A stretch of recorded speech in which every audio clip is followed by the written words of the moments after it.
Breaking news! Nako! Atty. Vic Rodriguez may matinding pasabog at pinakawalan tungkol dito sa mga cross na to, no? Na talagang ginagawa nila to palang alang-alang sa kanilang amo, no? Takot na takot sila. Naglilingkod sila hindi para sa bayan, kundi para sa mga kanya-kanyang amo. At yung mga sangkot sa anomalyang flood control, hindi mabanggit-banggit, hindi mapatawag o hindi mapaupok sa anumang hearing, no? Dito nga meron isang vlogger, papakita ko sa inyo na kung saan ito ay isya sabi niya na drama lang, no? Kaya wag tayo basta-basta kakagat na keso aalis si Tamba, pinigilan ni ganito, nagsalita si ganito, maaring drama lang yan para yung mga tao, yung tolerance, galit ng tolerance ng tao bumaba. Hindi magalit masyado, no? Para ma-focus, hindi ma-focus doon sa kanila, no? Alam mo na, para hindi ano yan eh, ikaw ba naman, lalaglag nyo ang isa't isa? Sabi nga ni Senator Dante Marcoleta, magka-brother kayo sa fraternity ni Tamba at ni Boying. Di ba? Malaking possible hindi kayo maglaglagan. Di ba? Pero huwag yung sabihin pa sa taong bayan, no? Tapos sasabihin pa ng mga to, no? Yung mga si Martin daw, kung ano, sinusuporta ng mga DDS na inuudyokan si Martin ng mga DDS. Ano ka? Si Martin ang nagkusang kumanta eh. No? Kumanta si Martin eh. Si Saldi, sabi nyo, inudyo ka ng DDS. Si Saldi kumanta, tao nyo yan. Si Martin, inudyo ka ng DDS na naman? Ano DDS na naman lahat na may kasalanan? Anak ng teting kayo, desperado na kayo. Desperado na kayo. Di ba? Wala. Alam mo, o sige, gusto nyo tumabla si Sarah, impeach nyo? O sige, desperado mga DDS. Pero mas desperado kayo ng sobra-sobra. Eto, panoorin mo natin ito bago tayo pumunta kay Atty. Vic Rodriguez na sinasabi isa sa mga kilalang vlogger din. Tignan nyo sinasabi nito. Ha? Huwag kayong ito last word ko para dito sa mga kay Tambalos sa to na pupunta ng Singapore, hindi daw pinayagan ni Walking Dead. Okay, last word for them. Pakinggan nyo mabuti. Huwag kayong nagpapaniwala. Lahat yan stage. Lahat yan may director yan. Okay? Ang utak yan, ito si Butod pa rin. Huwag kayong maniniwala. Ang isipin ninyo, pag may ganyang sitwasyon, meron na namang nilulutong, kabulastugan.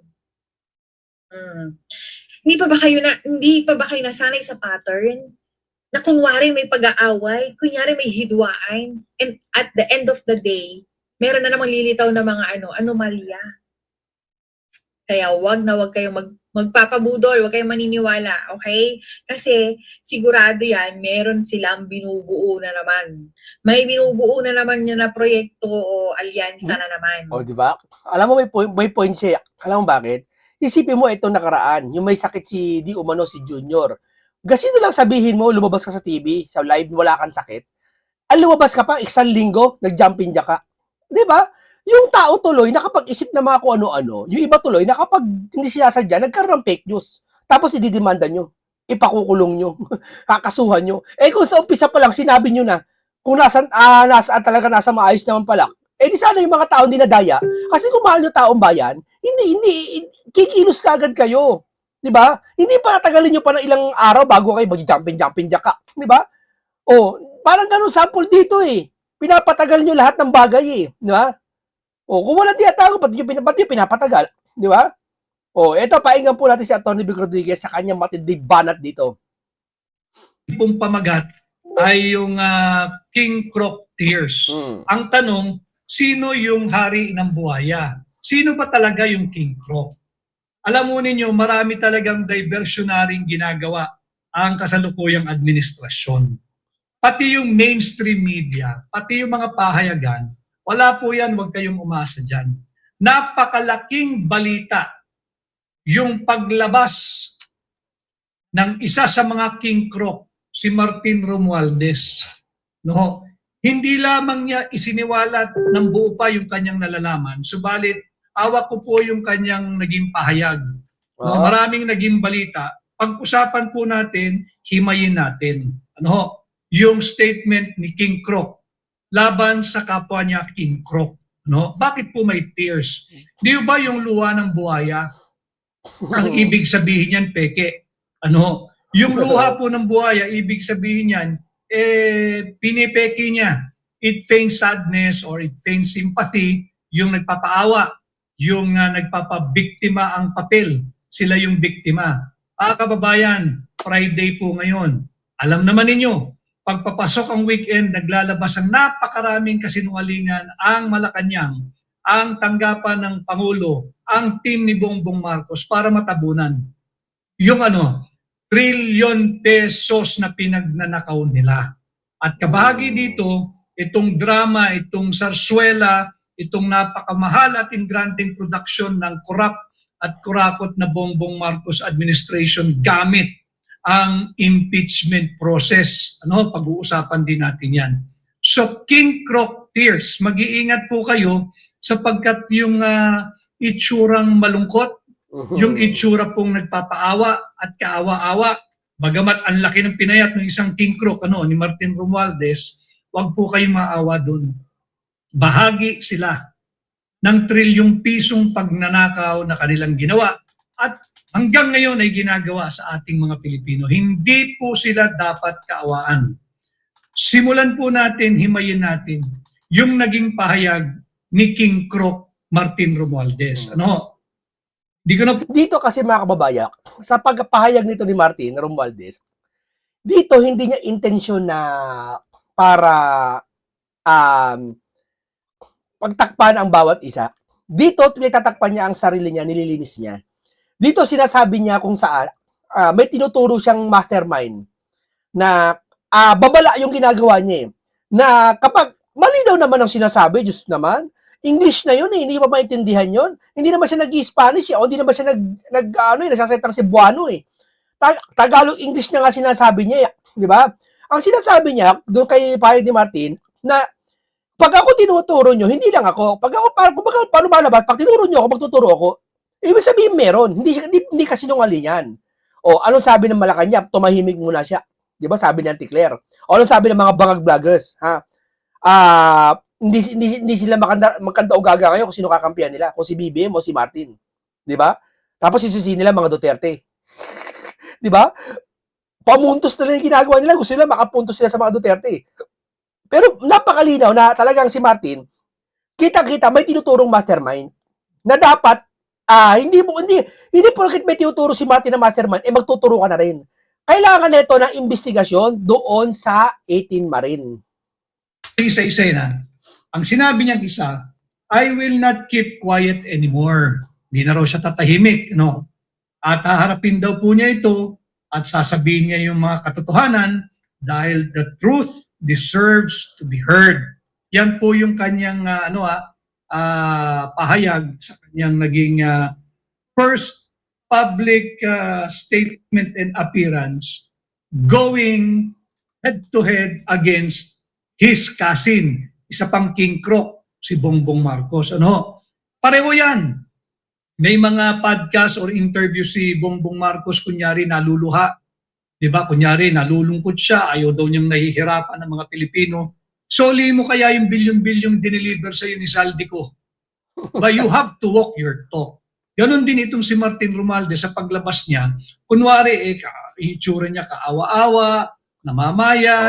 Huwag kayo papalinlang. Ito katotohanan Ito katotohanan, huwag kayo papalinlang. Ito, na-search ko. Ito po, sabi, Boying, kinasuhan si Romualdez at Saldico gamit ang mga pahayag ni Gutesa at Brave 18. So, ibig sabihin, kaya mo kinasuhan ng isang tao, ginamit mo yung pahayag ng dalawang hindi pinaniniwalaan ng mga bangag vloggers. Hindi pinaniniwalaan si Gutesa ni Pinky at ng Brave 18. Hindi rin pinapaniwalaan ni Pinky at ng iba pang bangag vloggers. Ngayon, ito ginamit ng ombudsman, isa sa mga pinakamataas na batas sa Pilipinas, ginamit ang pahayag ng Gutesa at Brave 18, dinimanda, maaaring madismiss to, maaaring pawalang sala lang to, kung hindi mapatunayan. Pero ito ang kahayagan na dapat agapan to, na imbestigahan ng 18 Marine. Kasi kung i-dismiss mo ang 18 Marine, sasabihin mo kay Romualdez, dismiss si Romualdez na hindi iniimbestigahan ng 18 Marines, hindi kami maniniwala. Kailangan, kung kakasuhan mo si Martin, doon pala sa pahayag ng 18 Marine, kailangan imbitahan mo yung 18 Marine. Di ho ba? Napakalinaw Inyaw niyang Pilipino, pero trilyon-trilyon piso rin ang pinagkukuha ng mga ito. So wag po tayong basta-basta maniniwala sa mga ito. For all we know, kagaya nga po ng ating pamagat, King Croc Tears, ito po ay kanilang pamamaraan to feign or simulate yung kalungkutan, paghingi ng simpatya, minamanipula po nila kayo. Kaya ako ay naririto upang gabayan kayo. Marami pong salamat sa halos mga 1,500 live viewers natin. No? Sabi po ni Martin Romualdez, ni King Croc, Martin, I am today, this was dated April 21, binabasa ko lang ho, para lang po maggabayan kayo. Sabi niya, I am today authorizing the immediate public release of the affidavit that he has submitted. April 21 po ito. Ngayon po ay April 24 na. Meron na ho ba kayong nakita na kanyang affidavit na isinumite sa ICI kung saan man? No? Ito po ay Kung mo ito yung kay Pink, kay Romualdez, nagbayag siya. Sinabi niya lang yon, pero hindi naman notaryado yung sinasabi niya, affidavit. Pero pwede niyong paniwalaan, pwede hindi. 'Di ba? Pero pag yung 18 Marie ay yung Gutesa nakaraan, gusto niyo agad notaryado, gusto niyo naka-affidavit. Alam mo yun, talagang umaharap kayo ng butas na maliis lang talagang issue Ano kayo Talaga ang punot dulo nito talaga, tandaan niyo, mawala lang talaga, makudita. Etong si School Bukol Pag nakudita yan, napalitan yan, papalitan ng Blue Ribbon. At pag Blue Ribbon na si Senator Marcoleta, dun magsisimula talaga ang kawakasan ng mga to. Yan daan mo, yan lang. Yan lang ang susi, walang iba, tandaan nyo. Yan lang ang susi. Undertaking niya sa ating mga Pilipino. Sapagkat yung address niya... Dapat talaga, si Tuta School Bukol Pepsi, kailangan mawala talaga bilang isang Senate President. Kung kinuditin na nga nila si kinuditan nila si Ches dapat ikudita rin niya. Bilang kongresista at bilang dating Speaker of the House ni King Croc Martin Romualdez, ito po ay for public consumption. Meron siyang public undertaking that he has authorized whoever, baka yung bata niya, si Ponyong, yung Ponyong Gabonada, batang sarado ni Martin yun. Nasaan ka na ngayon? Ipagtanggol mo si King Croc Martin. Ngayong pakiramdam ni King Croc Martin, siya ay itinatapon at itatapon sa ilalim ng bus. Yan po yung kanya naging pahayag sa Ingles. Meron po siyang isang paragraph, how can I be the mastermind? Importante po ito, no? Ang sabi niya, ang national budget daw, para maunawaan natin, alam naman ho natin yan, hindi ba? Kaya nga po tayo nandito upang gabayan ho kayo. Yung budget process entails yung budget preparation, yung budget legislation, yung budget enactment and implementation, at yung accountability. Yung apat na proseso pagdating po ng budget cycle. So yan po ay nalalaman natin at sabi nga niya, hindi lang naman daw Kongreso ang humipo sa ating pambansang budget. In fact, malinaw dito. Malinaw na itinuturo na ni King Croc Martin si King Croc BBM. Ang sabi niya, ang national budget ay nagmumula sa Office of the President. Tama po yun. Na-diskurso na rin ho natin yan. Magkakaroon ng DBCC, budget call, tapos magkakaroon ng... Huwag kayong magagalit, kayong mga bangag vloggers o mga yung mga pingla, wala na kayong magagawa dyan. Hindi nyo kaya pakiusapan yan. May sariling kaisipan yan mga yan. Wala yan. Nakikisakay lang yan. Nagbamasid lang yan sa gusto nilang papabor sa kanila. Yung mga bangag vloggers, yan pamaagapan magagamot pa yan Kayo, huwag nyong isipin na lahat ng lumalabas na to. Pag may nakita kayong destabilization, pinapababa ang Pangulo, minumura ang Pangulo, sinasabi ang masama ang Pangulo, yan, magalit kayo. Magalit kayo. Karapatan nyo yan. Ipagtanggol nyo si BBM. Pero kalibaw may lumabas na para paimbestigahan si ganito, si ganyan. Gustong paimbestigahan si ganito, may lumabas na testigo, tama man o mali, huwag kayong magagalit na parang destabilization niya, huwag ganun. Tumutulong sila kay BBM. Di ba sila nagpasimuno, sila nagsabi na si BBM ay nagpasimuno ng pagtuklas ng korupsyon? So, ibig sabihin, susundan ng mga gobyerno yun, ng senador, ng congressman, kaya huwag kayong magagalit. Ano kinagagalit nyo? Pag may sasalita, ano kinagagalit nyo? Di ba sabi ng Pangulo, mahiya naman kayo? Therefore, Sinabi ng Pangulo, tumulong tayo, magtulungan kayo kung sino makahuli ng magsugpo ng korupsyon sa Pilipinas. Eh, pag sa mga tumutulong na tayo, nagagalit kayo. Ano ibig nyo sabihin? Ba't nagagalit kayo? Ayaw nyo may tumulong? Ayaw nyo may sumugpo? Yun ang ibig sabihin ng mga to eh. Di ba? Eh, yung mga pinklawan, ayaw talaga nila masugpo ang korupsyon. Kasi, pag nasugpo ang korupsyon, malalaman kung sino mastermind. Ngayon, pag nalaman ng mastermind, sila mapapahiya. Kasi, wala silang ginawa nung mga time na kung saan kasagsagan ng paghahanap ng mastermind. Sila nakatunga nga lang, nagmamasid lang sila. Kaya ang gusto nila, yung boto ng mga loyalista, tatraydo rin kayo ng mga ibang pinklawan, sabihin ko sa inyo. Okay, papaloko dyan. Hindi lahat ng pinklawan, ha? Yung BESF, yung budget of expenditure and the sources of financing, mauwi po yan doon sa NEP, sasubmit po yan sa Kongreso, back and forth ang Kongreso, may vice cam, kasali dyan si Saldico. So tama po siya doon sa puntong yon.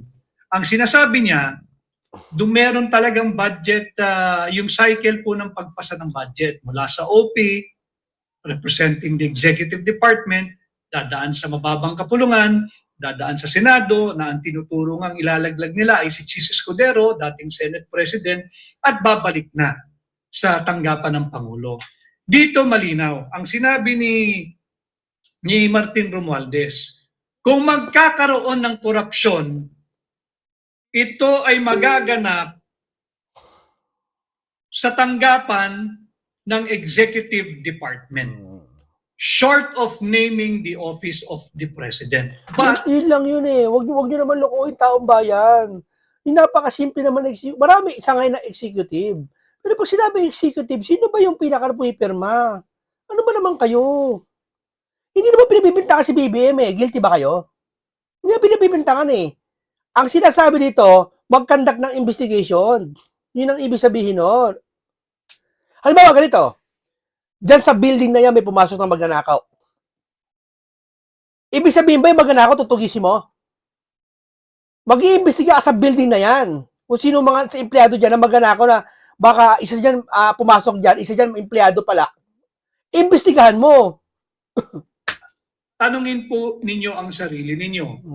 Sino ang namumuno sa Executive Department? Tanungin nyo. Sino ang Chief Executive Officer? Sino yung Chief Executive of the land? Ibig sabihin mo, gumagalo yung mga tao sa executive, di alam ng pinakapinuno? Yung ba yung gusto mo ibig sabihin? Ha?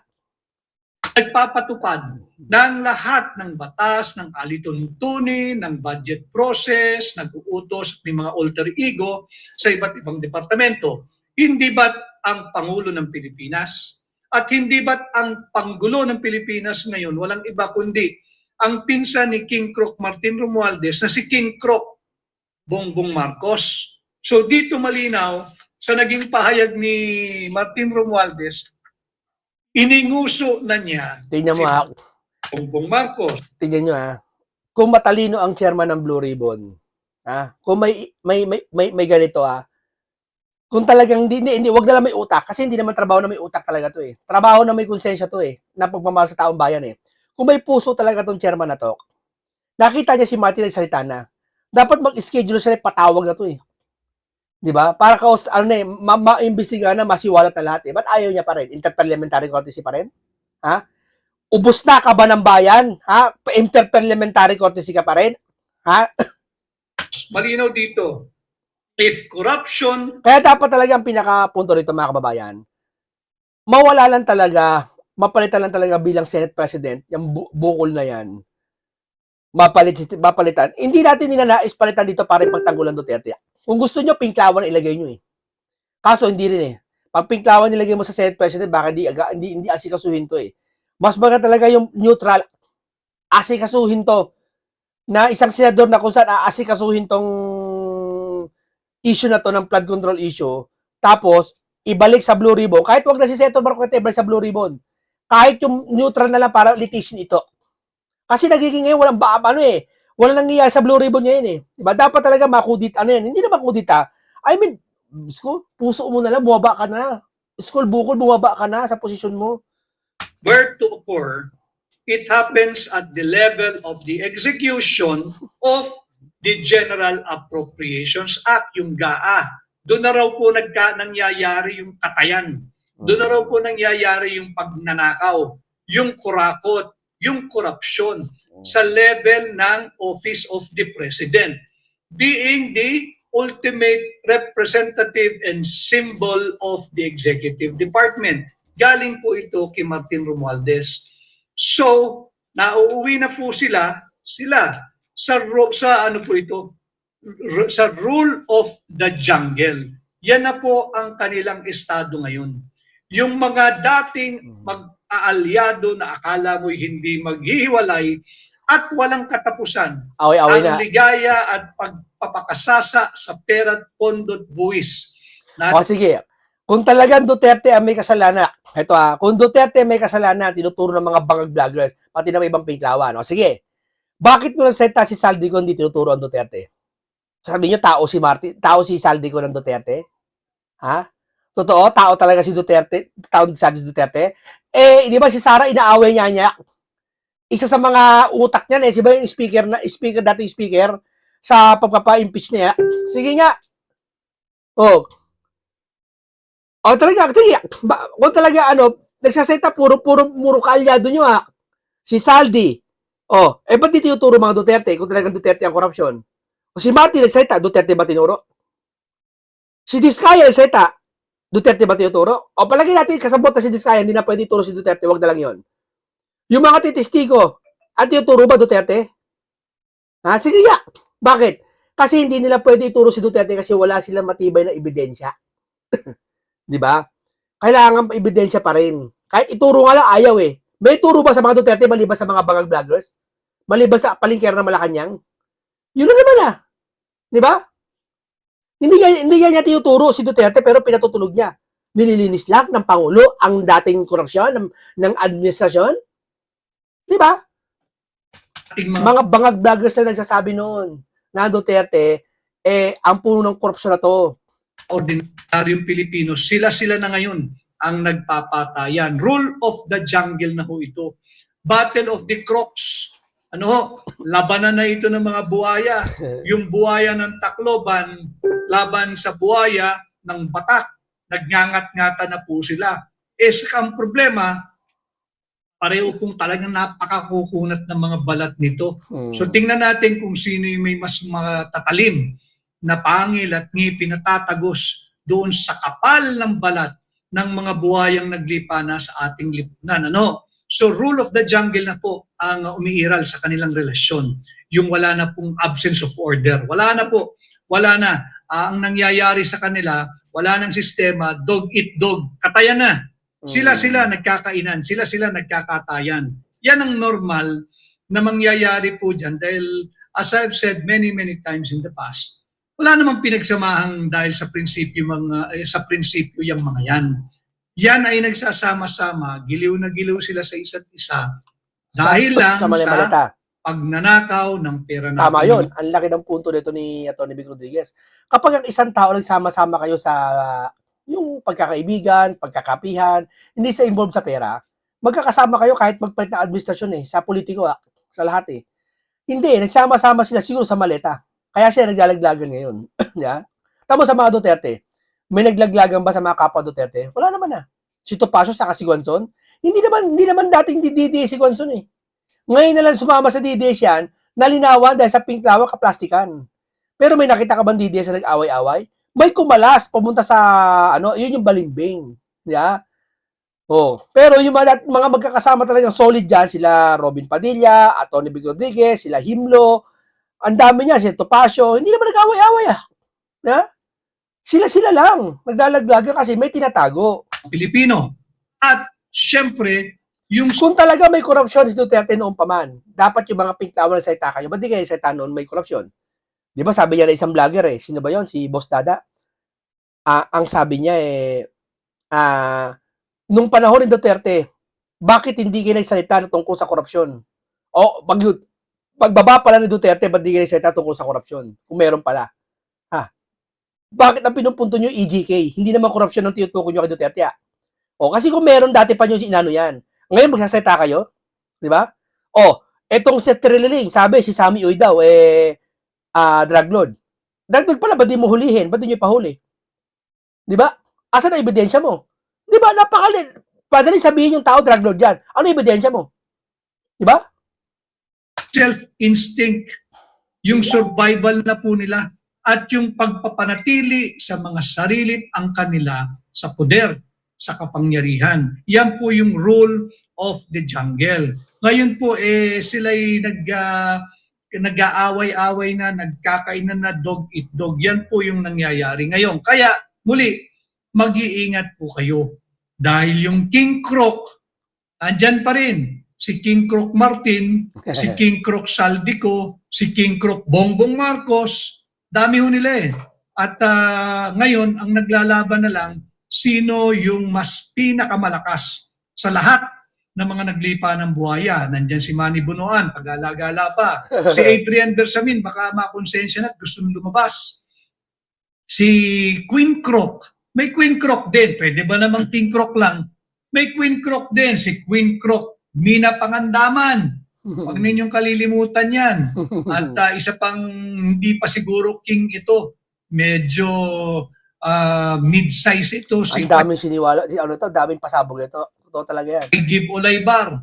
Di ba? Ang dami nilang mga buhaya. Pakikita ho natin mamaya. So, yung sinasabi ni Martin Romualdez, kung merong korupsyon, yung command responsibility is far more logically relevant in the executive branch. And when you speak of command responsibility in the executive branch, isa lang ho ang tutumbukin yan. Isa lang ang tinutumbok at ininguso ni Martin Romualdez. Itinuturo na niya si Bongbong Marcos, yung kanyang pinsan. Bakit ba naman hindi? Ikukulong ka na eh. Di ba? Ikukulong na si Martin Romualdez. At hindi ko alam kung merong tikas si Chis Escudero, dating Senate President, na lumabas din kagaya ng paglabas ni Martin Romualdez. Nako, ito sabihin ko sa inyo hindi biro maging Senate President. Yan, may mga sikretong itinatago na hindi pwedeng ibulgar. Alam mo, gawain ng gampanin ng Senate President, mabigat. Ito nga lang napalitan ng Senate President, walang kwenta eh. Si Jesus Escudero, yan ang isa sa mga nakakaalam ng mga anomalya. Kaya si Jesus Escudero magsasalita na yan. Alam ko, di ko lang kung kayo ka na region, na lalabas si Jesus Escudero itong mga darating na araw na magsasalita na. Naku, yari kayo. Bubunyag lahat yan. Wala kayong takas dyan. Di ba nakaraan, alala nyo, nagsalita si Jesus Escudero, sabi niya, Martin Romualdez, hindi ako takot kay Martin Romualdez, di ba? Talagang buong Senado, sumimpat siya sa kanya, di ba? Oh. Kasi alam na mga pinklawan yan eh. Alam mo mga pinklawan, di tanga yan. Alam nila kung sino mastermind ng korupsyon. Ayaw lang nila kumilos ngayon kasi mawawalan sila ng boto. Kasi hindi sila iboboto ng DDS. Ngayon, pag yung loyalista, kinalaban nila, hindi na sila iboboto niyan. Ang magiging solid na lang, yung mga pinklawan. Mga pinklawan ba nanalo? Hindi pa nanalo presidente kahit isa sa kanila eh. Si Ninoy lang, nakaraan pa yun. Pero isa sa kanila, tumakbong presidente, nanalo ba? Si Rojas, hindi nanalo. Si Lenin, hindi nanalo. Ano ba? Wala silang boto. Lalo ngayon, paunti ng paunti sila. Ang dami nang natatauhan sa kanila. Di ba? O sino kukuha sa kanilang boto? Kaya hindi nila pwedeng awayin ng loyalista sa pamamagitan ng pagsilip ng korupsyon. No? Kung kailangan nila ng boto. Ngayon, pagtapos na eleksyon, sa kanila babanatan ng Marcos. Kaya huwag kayo magtitiwa sa mga pinklawan, kayong mga loyalista, wag. Maniwala kayo. Tinuturuan namin kayo, mga loyalista, kung ano tama. Talagang dito, battle royale na po ito ng mga buhaya. Dahil yung statement naman ni Zaldico, di ba? Pag-discuss po natin lahat ito. Ang itinuturo ni Zaldico, bukod kay Bongbong Marcos, may mga daan-daang bilyong insertions. Bongbong Marcos, King Croc din yan. Si Chis Escudero. Naku po. Again, yung sulat ni Zaldico papunta kay King Croc BBM noong February 2025, malinaw doon. Ang laglag na laglag doon ay si Chis Escudero. Kaya nga. Daang bilyon piso ang itinuturo ni Zaldico na pinagkukuha ni Chis Escudero. At kabilang na dyan, yung pagtatanggal ni Chis Escudero sa 74 billion pesos PhilHealth appropriation or allocation nung taong 2025. Nung dumaan na kay former Senate President Chis Escudero, ayon kay Saldico, ginawang zero ni Chis Escudero ang pondo ng PhilHealth, pondo nating mga Pilipino para sana sa ating kalusugan noong taong 2025. So, si Martin naman, ang sinasabi niya, kung merong korupsyon, nagaganap ang korupsyon during the project implementation, kung saan procurements are undertaken, number one. Second, where monetary disbursements are actually made. And it Alam mo, happened... pag nagsasalita to si Atty. Vic Rodriguez, gusto ko eh. Talagang detalyado eh. Talagang prangka eh. Walang tinatago, saka naaayon sa batas. Hindi yung haka-haka ng ibang vlogger na attorney yan dyan. Hindi eh. Ito, iba to eh. when the substandard Tandaan nyo dating little president to. ES to. Executive Secretary to dati ng BBM. projects are passed off as legitimate, or when ghost projects are made to appear real. Ito yung statement ni King Croc Martin Romualdez. Malinaw ho dito. Malinaw dito, bagamat hindi niya pinangalanan, isa lang ang tinutumbok. Isa lang ang inunguso ni Martin Romualdez bilang ulo ng sindikato, pinuno ng mafia, pinaka-mastermind, pinaka-buhaya sa lahat ng buhaya. Grabe. According to isa pang buhaya na si Martin Romualdez, sino daw yun? Itinuturo niya, ininguso niya si Bongbong Marcos. Pero, napansin ho ba ninyo, hindi pinag-usapan ito sa mainstream media. Kaya wag na ho kayong mag-rely, wag niyo nang tangkilikin yung walang ganyan. Meron ko konti lang pero hindi to iba yung pinag-usapan sa binalita eh. Iba. Yan. Peking balita ho ang linalako ng mga yan. Napanood nyo ba sa TV? Isang araw lang nawala na. Napakalaking balita nito. Ibabalita nila yan Biyernes. Kasi ang Biyernes papatayin yung balita ng Sabado-Linggo. Busy ang tao eh. Pagdating ng Lunes, may papasabugin silang panibagong balita. So, natapunan ng issue. Di ba? Masabing binalita lang nila. Ganyan yung mga yan. Yung magpinsan, pinsang buo, dating speaker ng kasalukuyang presidente, karancho niya, kaututang dila, ika nga, inilaglag na niya si Bongbong Marcos. And yet, tikom ang bibig, pati yung mga usual kolumnista. Ano ang topic nila? Inday Sara. Yung huwad na impeachment laban kay BP Inday. Giliw na giliw sila dito sa kalokohang pinagagawa ng Committee on Injustice ng House of Representatives. As I have said, ng balat niya, tingnan mo. Magwi-weekend po tayo, ibabalik ko lang, pahintulutan ninyo ako, ibabalik ko kayo sa mga dapat talagang pag-usapan, yung sentro talaga dapat ng balita. Committee on Injustice. Panay kawalang hiyaan. Nag-iimbestiga kuno sa ngalan ng accountability. Pakinggan po ninyo ito. Sino ang pinuno ng Committee on Injustice? Yung taga Batangas, hindi si Lian Lebiste. Matino yung batang yun.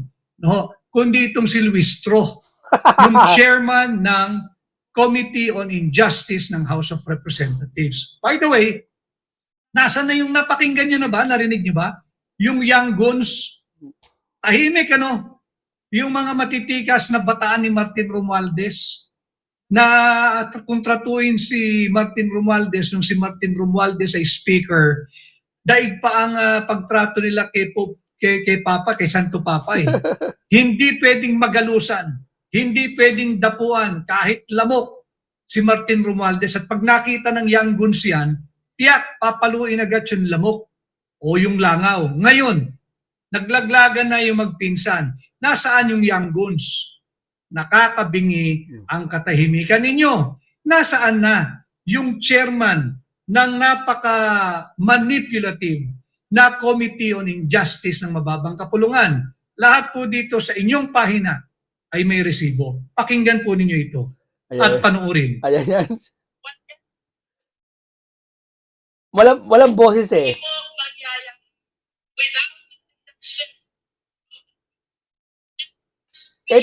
Mahina. Ito yung, Atty. Vic, sa susunod, ano niyo po yung speaker niyo nawawala. Ang sabi dito ni Luistro, nang dahil kay Martin may AX, nang dahil kay Martin may ayuda, nang dahil kay Martin, alam mo yun, kaya yun eh. Of the Philippines. Ganon? Sinasabi sa inyo, bumaba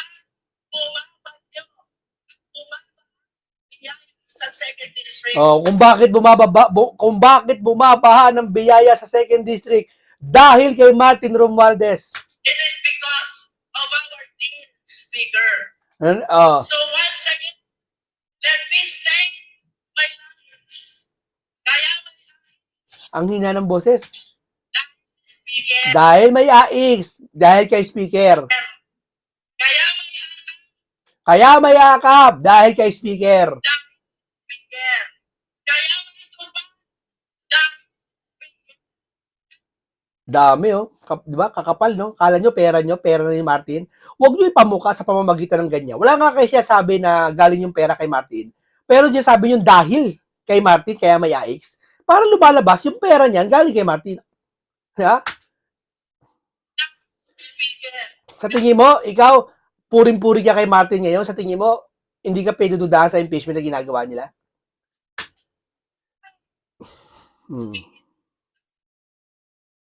ngayon, speaker. Imaginin mo ha, napakabilis tumalikod, walang kwentahong tao pa. Panoorin niyo ulit.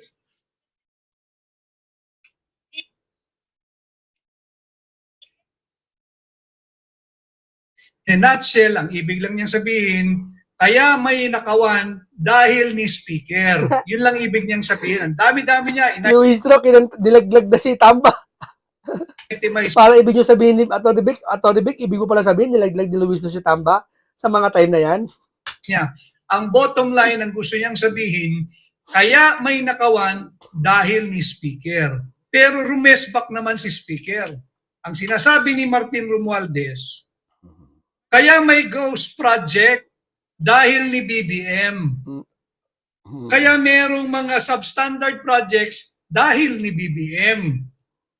Kaya merong mga monetary disbursement na limpak-limpak na salapi dahil ni BBM. So dito makikita natin labo-labo na yung mga buhaya.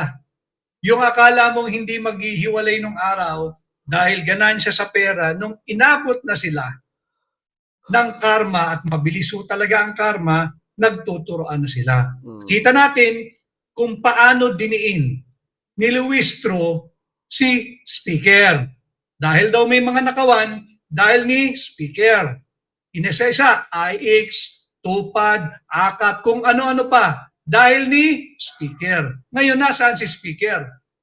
Diba? Si speaker, linalabanan na yung kanyang pinsan. Ang tinuturo ni speaker, kaya raw may ghost project, flood control projects, dahil ni BBM. Kaya may substandard projects dahil ni BBM. Kaya meron trilyong pisong pagnanakaw dahil ni BBM. Kaya may bilyon-bilyong insertion ng OP dahil ni BBM. So maganda po itong Nagkalaglagan na. nangyayari sapagkat ever since, it is of my strong belief, pag yung trilyong piso na ang nakawan, hindi nyo matatago ito. Hindi matatago at it's just a matter of time. It's not even a matter of if. Okay, hanggang dito lang po muna tayo. Kitang-kita niya naman na dito siya sabi ni gustong palabasin ni Atty. Rodriguez ito. Parang umami si Luistro yung mga time na yon. Nilaglag si Martin pa rin, no? Pero alam niyo naman puso niyo na sundin niyo, wag na politiko. Puso niyo na lang sundin niyo kung ano tama at mali sa mga nangyayari ngayon. Wag na kulay-kulay, iwan niyo muna si Duterte, iwan niyo muna si Leni, iwan niyo muna si BBM. Dito, tignan niyo yung katwiran. Palitawin niyo yung katwiran. Kung ano ba talaga tama, di ba? Okay, maraming salamat. Isang makabulang talakayan. Paalam sa inyong lahat.